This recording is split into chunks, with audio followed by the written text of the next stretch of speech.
y'all doing today? It's March 6th, 2024, and today I want to talk about alcohol and anxiety.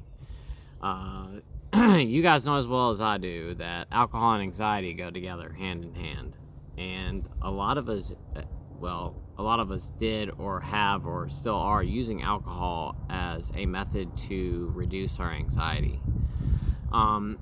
And I'm going to get into all that in just a little bit and talk about, the topic.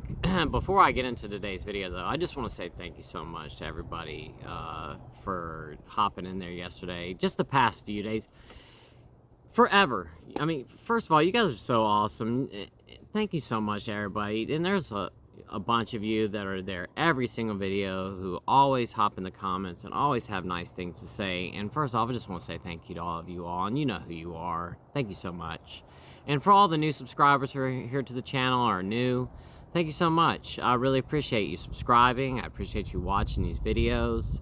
The more of you that watch, the more this gets out into the algorithm, the more people that are going to see these videos, and the more that the awareness of the dangers of alcohol can get out to more and more people. And that's the point of this video. And I've talked about this, and for any of you guys who are new to the channel, I was a very heavy alcoholic for a very long time. I drank vodka pretty much straight almost. I mean, I poured a little bit of a mixer in there, but I drank a half a gallon of vodka every 2 days, and beer and other stuff on top of it as well. And I drank so much that I got myself very ill because of it. And the reason that I'm here doing these videos, just for the new guys who are here, I just wanted to throw a little quick one in here. I get a lot of questions. Like in yesterday's video, I had some questions like, well, what was your procedure, if you don't mind me asking? I had to go have an ERCP done. I ended up, because of my heavy drinking, I ended up with chronic pancreatitis and a lot of damage to my pancreas. Had a bunch of cysts that grew on the outside of my pancreas. They had to put stents in to drain those off. My pancreas was very enlarged, and the pancreatic duct got completely closed up because of the inflammation in the pancreas. And for the past year, they have been working on trying to basically kind of rebuild my pancreas. They've been removing a bunch of necrotic tissue off the pancreas. They've been draining off those cysts. They put stents into the main pancreatic duct, and they started off with one, and it took like 4 procedures just in order for them to get that first one in there. They had to get they tried initially, but it never went through. So they had to do all these other things to try to bring the inflammation down in the pancreas, to shrink it small enough in order for them to get that initial stent into the main pancreatic duct. And over the past few months, I guess like they were able to get the first stent into the duct in September. And ever since then, like every month or 2 months, they've been going in and adding another stent. So they'll pull the old one out, and then like they put 2 in. And then they pulled that out, and then they put 3 in. And so what they've been doing is they've been shoving more stents in there and just trying to open that up. And what they're going to do this next time is they're going to actually pull all those stents out of that main pancreatic duct. And they're hoping that my pancreatic duct will stay open. And like I said, at one point, it was completely closed. I ended up with pancreatitis again back last April. And that duct was completely closed up. And what ends up happening is your pancreatic enzymes, what help break down your food, they get caught in the pancreas, and it actually starts to digest your pancreas, which leads to a heck of a lot of pain, and it's just not good. It makes you very, very sick, very, you throw up, very nauseous, fevers. I mean, it's really bad. So for any of you new guys, that's what I'm dealing with right now, and I rescheduled my appointment for next Tuesday. I go in there and I'll have that procedure done. I'm hoping after they pull these stents out of my pancreas that we can start moving on to doing some other things, and my pancreas will start to heal itself and it'll be okay. But we'll just have to wait and see what happens. But for any of you new guys, that's what's happening with me. Another one of the reasons that I do these videos as well is for the people that are out there that are sick. They're laying in their bed or their hospital bed and they're very ill, and I just want to bring hope.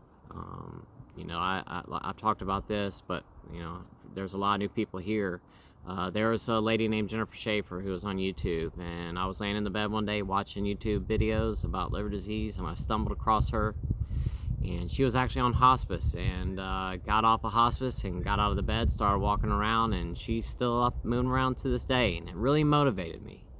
And that's what made me want to do these videos, because I wanted to help, and I wanted to make videos that might motivate somebody else to get out of their bed and start moving around, because that really did bring hope for me and motivation, and it changed my life. And I'm not joking about that, it really did. So I want to repay that favor and do these videos for others as well. And that's why I do these videos every single day. But anyway, since I've already touched on that now, I want to talk about anxiety and alcohol. And the thing is that a lot of us used or are still using alcohol for anxiety relief. And the thing with alcohol is it actually does really work for relieving anxiety. That's one of the reasons that I began using alcohol. I've suffered from anxiety and depression since I've been a kid. And, one of the things is I've talked about this in previous videos. We moved to a different town. I didn't know anybody. And, I wasn't really comfortable in my skin. I was a teenager, and I just had a really hard time making new friends. And then I discovered alcohol, and I also discovered drugs as well. But alcohol is what really just kind of, it just grabbed me, and it really helped me in those social situations where I always felt uncomfortable beforehand. It really opened me up, and I can't say that it didn't help me meet new people and make new friends, because I was more open. But alcohol is a double-edged sword, and it does help relieve anxiety, but on the same token, it can make our anxiety even worse. And I'm going to get into that here in just a minute. But the thing is that alcohol, like I said, it really actually does help alleviate our anxiety. And especially in social situations. And that's why a lot of people drink. You go out, especially when we're younger, we're out, at the bar or whatever, and we're trying to meet new people. We're trying to meet either a boyfriend or a girlfriend or whatever it may be. We're trying to find a significant other. And, a lot of people are, I'll just admit it for myself. I was afraid of rejection. I didn't want to be rejected. That's just not a very comfortable feeling when someone tells you no, then they're not interested. And when you're drinking alcohol, it can really help kind of break those barriers down. And, if you walk up to somebody and, hey, are you interested? Can I get your number? And if they say no, well, it's no skin off your back. You just move on to the next person or whatever it may be. And yeah, still, it might bother you a little bit or maybe a lot still, but it does help break down those walls so that we can kind of go through life a little bit easier, especially in those kinds of situations. You're out on a Friday night at a party or whatever it may be. It does make it a heck of a lot easier to approach people that we don't know. But with that said, alcohol's a double-edged sword. And after a very heavy night of drinking, it doesn't even necessarily have to be a really heavy night of drinking. Just after a night of drinking or a day of drinking or whatever it is, there's this phenomenon called anxiety. And that it's more of an acute problem, short-term issue that we will get sometimes the next day after we have drank. And it can be rather bad and pretty frightening to have that anxiety. And one of the things that comes along with it, if you've been out and you went out the night before, let's say on a Friday night, and you drank really heavily, and I talk about this a lot on the channel, but if you end up blacking out, that's a really scary thing that happens, and you don't remember what you did. You don't remember, who you talked to. You don't remember what happened. You don't remember anything. And that in itself can cause a major anxiety, because you just have this fear of, what did I do last night? I know for myself, that used to happen to me all the time, and especially if I went out somewhere. I didn't often go out very much, as I started getting older. But when I was in my younger years, I used to go out a lot, go to the bars and stuff like that. But as I started getting older, I tended to just stay home. And, there were a lot of factors in there. One, I just didn't really like going out that much anymore. And two, I wanted to get to be able to drink to excess to the point to where, there was no way in the world I was driving a car or even, I just got so drunk when I would drink at night, and I just didn't want to be anywhere like that. But like I was saying, when I was younger, I would go out very often and would wake up the next day, and all of a sudden this fear would just come over me. I remember waking up in the morning, and as soon as I would open my eyes, I would have the sunlight coming in through the window, and that, you open your eyes up, and then, it takes a second, and then all of a sudden that just dread.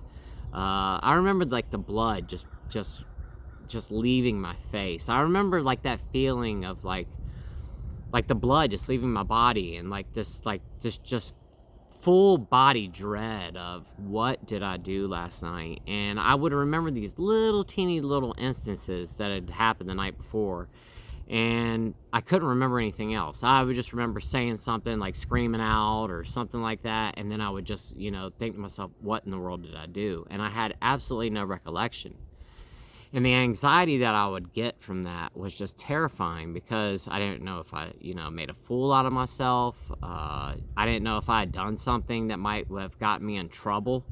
Did I, drive my car and hit somebody else's car and drove away? I mean, there was just no telling, and I had no clue. I couldn't remember, did I walk out on my bar tab and forget to pay it?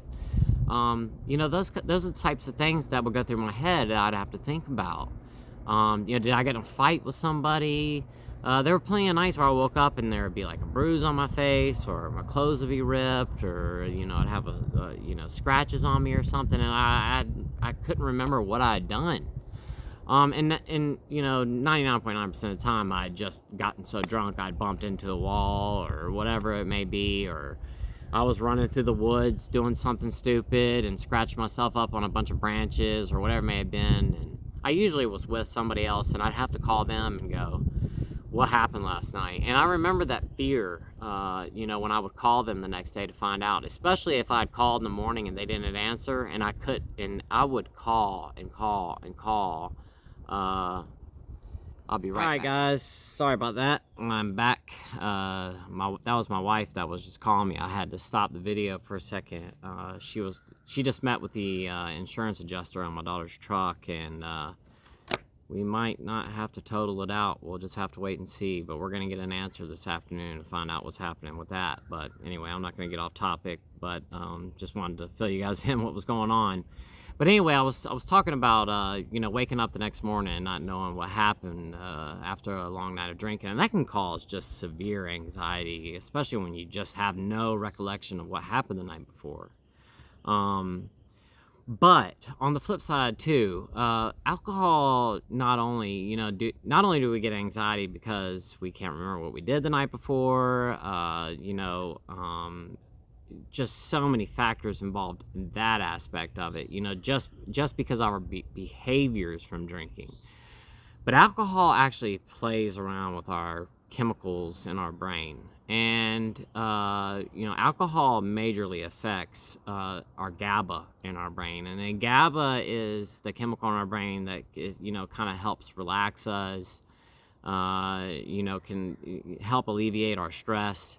And what ends up happening is when you drink is that your body will actually produce more GABA, which will help calm you down. But after a long period of time, after you've been consuming alcohol, for a couple years, let's say, let's say 6 months, you've been drinking every single day for 6 months. What ends up happening is, when you start bringing the alcohol into your body, that increases the GABA in your system. So what ends up happening is your body stops naturally producing the GABA. And when you remove the alcohol away, well, your body doesn't know what to do, and it takes a while for our bodies to get back to homeostasis, which is our natural state. And it takes a minute for that to happen. So our brains are going haywire during this period of time because we don't have the GABA there, and we're not producing it like we were before we started introducing alcohol into our system, and it can increase our anxiety majorly because of that. And what ends up happening is okay, so we went out, let's say we went out the night before, we got really drunk, and then we wake up the next morning. Well, now all of a sudden, you've got the anxiety because you can't remember what happened or whatever it may be. But also your body and your brain is not creating GABA in order to help alleviate our anxiety. And if we don't reintroduce the alcohol back in again, our brain's starting going crazy. And then what ends up happening is that we go, okay, what's going to make me feel better? Well, a drink will. And we have that drink. So what ends up happening is this cycle. It's a circle. And we get stuck in that perpetual loop. It's drink, anxiety, drink again. And it just happens over and over again. And we get caught in this wheel. And the anxiety happens, so we drink to decrease the anxiety, which creates more anxiety, and it just keeps happening over and over again. And the alcohol sucks you in and drags you in, and then you get stuck in that loop, like I was saying, and it's so hard to pull yourself out of. I've talked about this before, but I used to get anxiety so bad after I drank the night before that I couldn't even hardly drive a car. I used to have to call people to come pick me up all the time because my anxiety would be so bad. I remember pulling up to a stoplight and my heart would be beating so fast. My hands would go clammy. I would get this like cold feeling all over my body. I would feel like I was about to pass out. I would start seeing like tunnel vision. My breathing would get really shallow. I felt like I couldn't get air into my lungs. It was like my lungs tightened up. It was just horrible. And I remember that happened to me all the time. I would be, gripping the steering wheel like this. My palms would just be sweaty. I would have to turn the air conditioner up full blast, crank my seat all the way up so I was sitting all the way up against the windshield. I would be holding onto the steering wheel like this, just gripping it, shaking.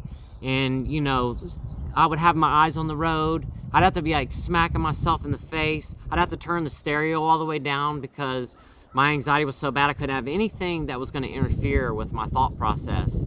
Air conditioner blowing cold air in my face, seatbelt on, seat all the way forward, hands gripping the steering wheel, shaking. And that is just horrible. And it's just no way to live. And I'm telling you, if you remove the alcohol out of your life, that anxiety, now it doesn't go away immediately, and as a matter of fact, it actually will get worse for a minute, but after a few days, your body will start to get back to homeostasis, and you will start to feel a heck of a lot better. The anxiety levels will start to come down, and you'll start feeling better, and like I said, your anxiety levels will come down, and your happiness is just going to go up.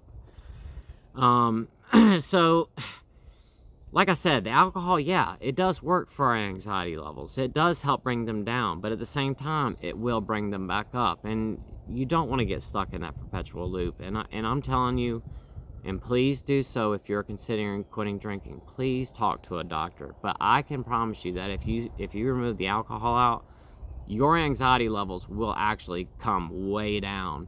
And just your natural state, you'll get back to your natural state.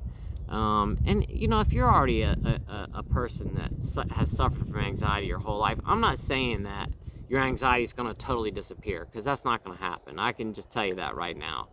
There are so many things going on in this world right now that are going to cause anxiety, and I'm telling you, it is such a stressful world that we live in, especially these days. And I can understand why everybody's got anxiety. I mean, come on. With the way that the internet is, news travels at the speed of light, and there's so much bad news out there. There's so much doom and gloom all the time. This is happening over in Israel and the Middle East and this and that. And Russia's talking about nuclear weapons and all kinds of stuff. And it never stops. Now North Korea is doing this and that. And the thing is with the news is, if you end up watching it, it's going to give you anxiety. There's always bad news on the news, and it's going to scare you. And I'm not saying don't watch the news, but I'm just saying in this day and age, with the way that everything is, the cost of everything is so high. Inflation. You can't leave the grocery store. I remember when I used to go to the grocery store back in the day. 10 years ago, I'd go to the grocery store, and for $100, I could walk out of the grocery store with a buggy full of groceries.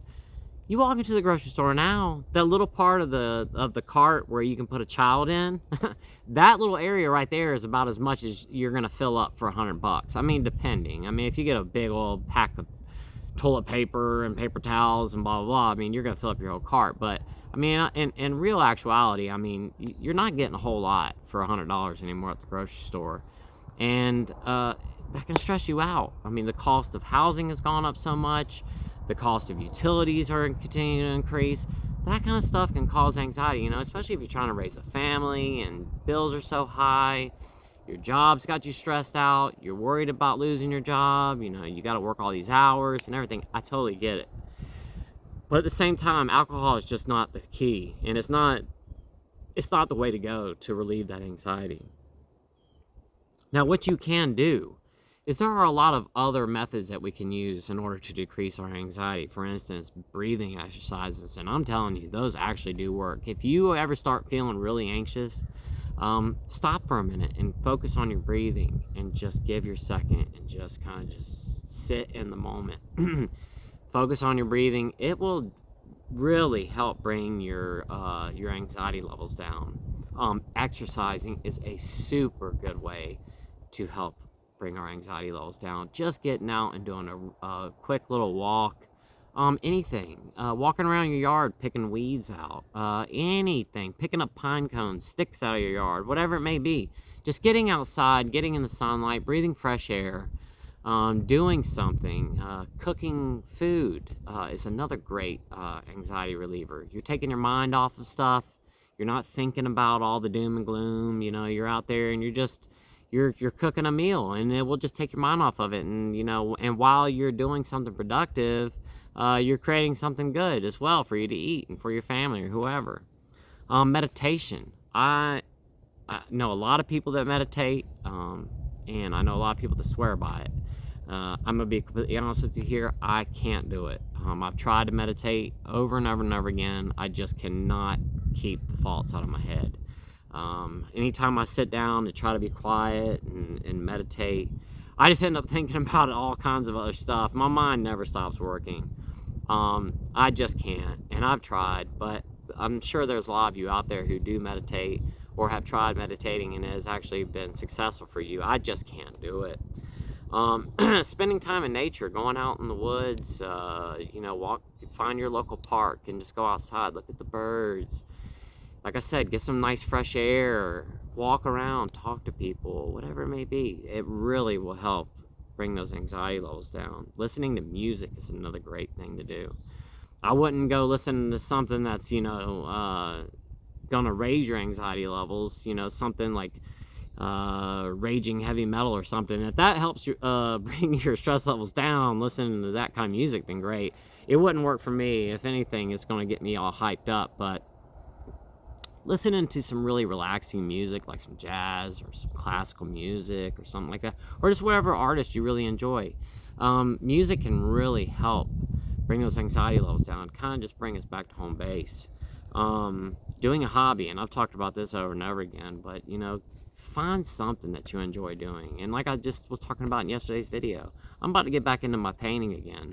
That's something I used to really love and enjoy doing, and it really, really, really got me focused. When I'm doing my artwork, I am so focused on what I'm doing that my brain is nowhere else but there in that moment, and that's all I'm focusing on. And I'm telling you, it really does help. If you find yourself a productive hobby that you enjoy doing, and not only is it relaxing, it brings your anxiety levels down, but you get to produce something that is tangible, that you can see, and you can enjoy it, and others can enjoy it as well. Whatever it may be, if it's, crocheting or making a quilt or painting a picture or drawing a picture or making jewelry. And it doesn't even necessarily even have to be that. If your hobby's just watching movies, I mean, great. But do something that you really enjoy to do. Just anything that makes you more comfortable. Try knocking that out. And then on top of it too, calling a family member, man, that would really help. You know, if you're having a really hard, stressful day, call a family member up. Call your mom, your dad, a brother, or sister, an aunt, uncle, whoever you got, and just talk to them. Tell them how you're feeling. That can really help, you know, bring those anxiety levels down, make you feel a heck of a lot better. I'm telling you, I promise you guys, one of the things about doing these YouTube videos every single day is I get to talk to you guys, and I get a lot of stuff off of my chest doing these videos. There are so many days when I'm just not feeling good. I'm having a bad day. I'm worried about this next procedure that I've got going on, or whatever troubles I have in my life. And when I sit down here, I turn this video camera on and I start to talk to you guys, after I'm done just talking about it and I get it all off my chest, I feel so much better at the end of the day. Just getting stuff off your chest can really help bring those anxiety levels down. Another thing to do, remove the stress out of your life. And that's not always possible. And I totally understand that. But there are a lot of things. You know, if there's somebody in your life that's really stressing you out, they're that negative person that's always negative, they're always got something bad to say, they're never positive. Everything you do, they have something negative to say about it. They're always putting you down. Get those people out of your life, or whatever the negative part of your life may be. If it's a job, maybe think about leaving that job if it's stressing you out that bad. And I get it. We all can't just up and leave a job. We all just can't up and leave people that we're surrounded by. They're stressing us out. But if it's an opportunity and you can remove that stressful situation or a stressful person or whatever it may be away from your life, that might be a really good thing to consider, because if you remove that stress, then it's not there anymore. And then you don't have to worry about it. And then anxiety levels come down. And then last but not least, what I was going to say is grabbing a book, sitting down and reading a book.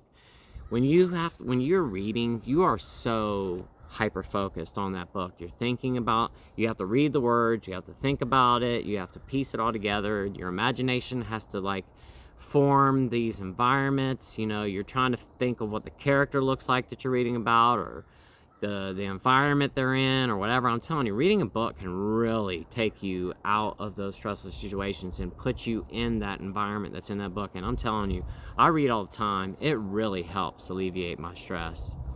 But anyway, I just wanted to talk about that today, and just talk about how anxiety, you know, we use alcohol in order to help alleviate our anxiety. But on the flip side of the coin, alcohol actually helps exacerbate our anxiety and brings our anxiety levels up. And, you know, like I said, it works, but it also works in the opposite way as well, and can make our anxiety a heck of a lot worse. And I'm telling you, I know firsthand, if you remove the alcohol out of your life, it will definitely help alleviate those anxiety issues. And I'm not saying it's going to get rid of them all, but it will help bring those anxiety levels down to a certain extent. And you know, one last thing, and I forgot to mention this, you know, not only do you have to worry about all the things you might have done the night before, or things you might have said the night before after a long night of drinking, but I remember this wholeheartedly every morning waking up, and I would like pull my eyelids down and look at the whites of my eyes to see if there was any yellowing or anything like that. And just the constant worry that you have I created so much damage to my liver that there's no turning back? Have I caused a lot of problems to my pancreas? Have I caused a lot of problems to my stomach, my body, my brain? The anxiety of what damage you have caused to your body from the drinking is terrifying. And if you remove it from your life, and then, you know, go get a checkup, see a doctor, man, and you get a clean bill of health, I mean, that anxiety is going to come way down, because you don't have to constantly think about it and worry about it. But like I said, please speak with a doctor if you're thinking about doing so, because quitting alcohol abruptly can be very, very, very dangerous. So with that said, guys, that's it for today. I'm going to go ahead and hop off of here, and I got to go get my kids from school right now. But I really appreciate everybody watching today's video. If you haven't subscribed to the channel, please do so. Every time you guys hit that subscribe button, it just helps get these videos out there in the algorithm. I do these videos every single day without fail. It doesn't matter what's going on, I put them up. I will have to be extremely ill or have something really wrong for me not to do a video. So subscribe to the channel. I do a video every day, and I'll make sure you don't miss it. It'll go right up in your feed. And you know, as soon as you turn on YouTube, it's probably gonna be right there. And I really appreciate you guys being here today. I love you all so much, and until tomorrow's video, I'll see you then. Bye-bye.